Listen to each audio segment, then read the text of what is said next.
কারণ যাই হোক, মব সৃষ্টি করে কাউকে হত্যা করা গ্রহণযোগ্য নয় বলে মন্তব্য করেছেন তারা।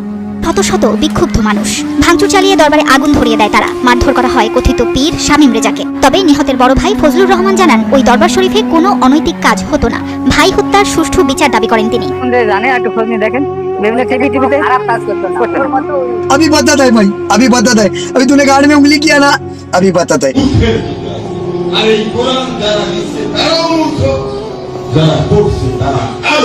ইসলামের বিরুদ্ধে যদি কোন রকম কোন সমস্যা সৃষ্টি হয় সেটা প্রশাসন দেখবে।